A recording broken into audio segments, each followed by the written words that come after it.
दफा फिर से इंडिया के विमेन ने साबित कर दिया कि वो मर्दों से कम नहीं है। क्रिकेट के अंदर अपनी कला को चमकाने के बाद आज पेरिस ओलंपिक्स की बात करें तो इंडिया की यंग टैलेंटेड विमेन 22 साल मनु भाकर ने फर्स्ट पोजीशन हासिल की है। भारत ने पहला मेडल जो है वो अपने नाम कर लिया है। जी हाँ, ब्रॉन्ज मेडल जो है वो उनके यहाँ की, ये देखिए मैं आपको दिखा रही हूँ पिक्चर भी, Manu Bhaker 10 metre pistol air shoot के अंदर फर्स्ट ब्रॉन्ज मेडल जीतने वाली भारतीय विमेन को प्राइम मिनिस्टर नरेंद्र मोदी ने भी मुबारकबाद दी। पाकिस्तान भी शामिल है और अगर हम पाकिस्तान की तरफ देखें तो तकरीबन 7 एथलीट्स हमारे ऐसे हैं जो इस ओलंपिक में हिस्सा लेंगे। जी हाँ, और बहुत से लोग ये भी कह रहे हैं कि जी 1-2 एथलीट्स हमारे अभी आज के दिन ही में जो है वो बाहर भी। बात ये भी कहने इंडिया अपनी विमेन को किस तरह ट्रीट कर रहा है। क्रिकेट देख लें, ओलंपिक्स में देख लें, आज अगर हम मनु भाकर की बात करें तो भाई मेडल जीत रही हैं अपने इंडिया की लड़कियां, और हमारी लड़कियां बेचारी सोशल हैरेसमेंट से ही नहीं बाहर आ रही। शूटर मनु भाकर ने भारत का पहला मेडल जीता है। मनु भाकर ने 10 मीटर एयर पिस्टल में ब्रॉन्ज मेडल जीतकर इतिहास रच दिया। कश्मीर की बात कर ले मैम, इंडिया के कश्मीर की लड़कियां अब जाके मेडल जीत रही हैं, एशिया कप में जीती हैं, ये बच्ची दूसरा मेडल जीती है।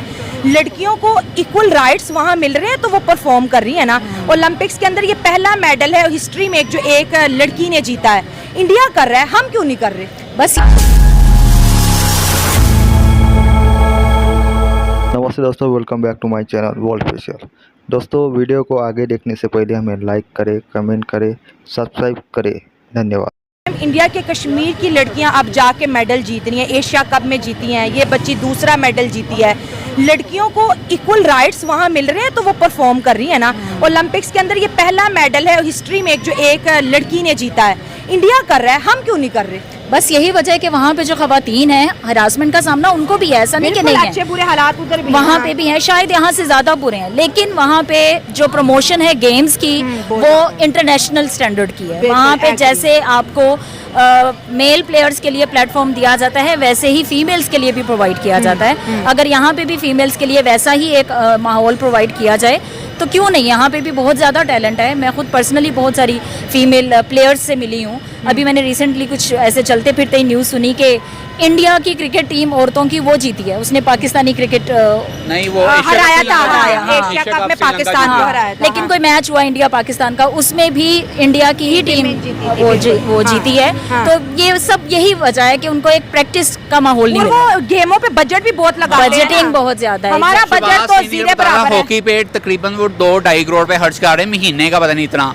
उनकी करेंसी स्ट्रॉन्ग है, हमारी कम है। शहबाज सीनियर बता रहा था। हाँ, ये शहबाज शरीफ बता रहा था। नहीं, शहबाज सीनियर हॉकी का जो हॉकी का प्लेयर शहबाज सीनियर। हमारे तो यहाँ पे खाने के लाले पड़े होते हैं तो बजटिंग हमारे एथलीट्स बेचारे कपड़े मांग तांग के, जूते मांग तांग के जाते, भाई उन पे पैसा लगाने वाला कोई है। इक्विपमेंट्स इतने महंगे हैं, चक्रों में पड़े हुए हैं, बिजली का बिल देना है, हम तो अभी इन्हीं चक्रों में पड़े हुए हैं। बेसिकली ओलंपिक्स को जो हमारे 29 इयर्स हो गए हैं तब हमारा सिस्टम कुछ और था। ठीक है, तब हमारे पास ग्रुपिंग सिस्टम नहीं था। अब हमारे पास इतना ग्रुपिंग सिस्टम हो गया है कि हम बेसिकली अपने खेल को भूल गए हैं। ठीक है, हमें जैसे प्रेजेंट करना चाहिए वैसे हमारे पास एथलीट नहीं है अब। ठीक है, अगर एथलीट आता है तो उसको वो चीज़ें, वो सहूलियात नहीं दी जाती। हाँ। ठीक है, बेसिकली पाकिस्तान का सिस्टम डीपली इतना ज़्यादा क्राइसिस वाली साइड पे चला गया है कि कोई भी इंसान इस चीज़ को अहमियत, इम्पोर्टेंस नहीं देता कि हमें कैसा चलना चाहिए। Basically how we have to present the Pakistan. Exactly, we don't know, we are already the cheapest system. We are actually stuck in such a deep stupid system.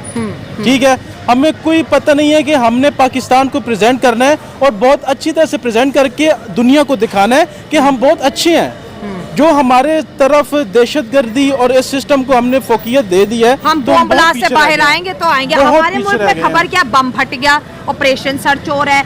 इसके अलावा देखिए गेम्स बड़ी इंपॉर्टेंट होती है। अगर हम अपने एजुकेशन सिस्टम की बात करें, हमारे स्कूलिंग सिस्टम से भी गेम्स वाला सिस्टम खत्म होता जा रहा है। सिर्फ सिलेबस, लेक्चर लो, घर जाओ। एब्सोल्युटली कट ऑफ हो गया। कुछ पॉजिटिव जो है वो यकीनन होगा इन दोनों कंट्रीज के बीच में भी, चाहे पॉलिटिशियंस और बाकी लोग जो कि लड़ाई पसंद करते हैं वो कितना मर्जी लड़ा लें, लेकिन हमारे लोग जो हैं वो कहीं ना कहीं कोई मौका निकाल ही लेते हैं जिसमें हम एक दूसरे की रिस्पेक्ट भी करते हैं, एक दूसरे का ख्याल भी करते हैं और एक दूसरे को किसी ना किसी वक्त मुबारकबाद भी देते हैं। यकीनन हम बात कर रहे हैं ओलंपिक्स की, और अगर हम बात करें ओलंपिक्स की तो आज जी भारत ने पहला मेडल जो है वो अपने नाम कर लिया है। जी हाँ, ब्रॉन्ज मेडल जो है वो उनके यहाँ की ये देखिए, मैं आपको दिखा रही हूँ पिक्चर भी। मन्नू भकर ऐसा कुछ नाम है इनका। खैर आई एम सॉरी अगर मैं प्रोनाउंसिएशन में गलती कर रही हूँ। तो खैर मन्नू भकर जो है जी, इन्होंने ब्रॉन्ज मेडल जो है वो जीता है एयर पिस्टल में। जी हाँ, मेरे ख्याल हवा में फायरिंग करती है। हवा में तो हमारे भी बहुत फायरिंग होती है जी। आप केपीके में चले जाइए या शादी बारात में किसी में चले जाइए तो सारे लोग हवा में फायरिंग कर रहे होते हैं। तो इस हिसाब से तो हमारे यहाँ भी लोगों को जीत जाना चाहिए, लेकिन खैर कोई बात नहीं। तो जी ये जो है उन्होंने ब्रॉन्ज मेडल जीता है भारत के लिए, पहला मेडल लेकर ये आई हैं। बहुत बहुत मुबारकबाद। और यकीनन इसमें इनका अपना भी बहुत कमाल होगा, इन्होंने बहुत मेहनत की होगी और यकीनन इनके जो भी कोच रहे होंगे और साथ ही गवर्नमेंट ने भी बहुत सपोर्ट किया होगा, जो कि अनफॉर्चुनेटली हमारे यहाँ नहीं किया जाता।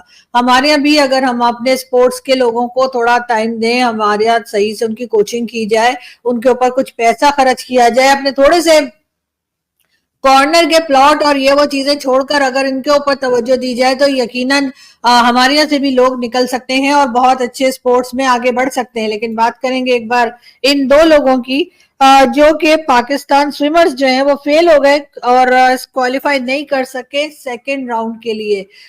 फिर मैं वही कहूंगी, कोई बात नहीं, ऐसा होता है, गेम्स में होता है बिल्कुल। और अगर आप लोग क्वालिफाई नहीं कर सके तो दिल बिल्कुल छोटा मत कीजिए, अपनी प्रैक्टिस जारी रखिए, मेहनत करते रहिए। और जो मेहनत करते, वो जो बच्चन साहब के फादर ने लिखा था ना, मेहनत करने वाले की या कोशिश करने वाले की कभी हार नहीं होती। तो जी बिल्कुल कोशिश कीजिए और नेक्स्ट टाइम जब ओलंपिक्स हो या कोई भी स्पोर्ट्स के इस किस्म के कंपटीशन हो तो उसमें जरूर जाइए। आप लोग अगर हार भी जाएंगे तब भी आपको बहुत कुछ सीखने को मिलेगा और यही सीखते सीखते एक टाइम ऐसा आएगा कि आप जीत कर भी आएंगे। और ये मुझे बिल्कुल यकीन है, क्योंकि हमारे जितने भी लोग स्पोर्ट्स में हैं वो बहुत मेहनत करते हैं और बहुत जी जान के साथ जो है वो खेल को खेल के उसके हिसाब से आगे आने की और पाकिस्तान का नाम रोशन करने की कोशिश करते हैं। तो यकीनन हमें दिल छोटा नहीं करना चाहिए, ना अपना और ना ही इन लोगों का। बात करेंगे एक बार फिर भारत की।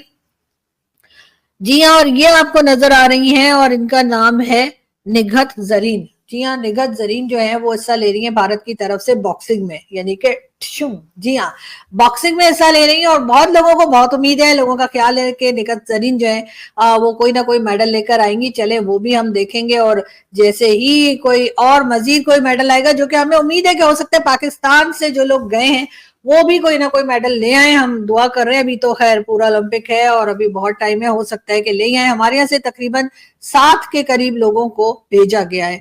जी हाँ, 7 लोग जो हैं वो ओलंपिक में हिस्सा लेने के लिए, यानी 7 एथलीट्स जो हैं वो पहुंचे हैं जी। और लेकिन बात सारी ये कि जो इनके साथ जो स्टाफ भेजा गया है वो 11 है, यानी इनका सिर्फ 7 नंबर है, लेकिन टोटल जो इनके साथ स्टाफ गया है वो 11 है, यानी कि उनके ऊपर ज्यादा खर्चा किया है, इनके ऊपर कम खर्चा किया है, ऐसा लगता है।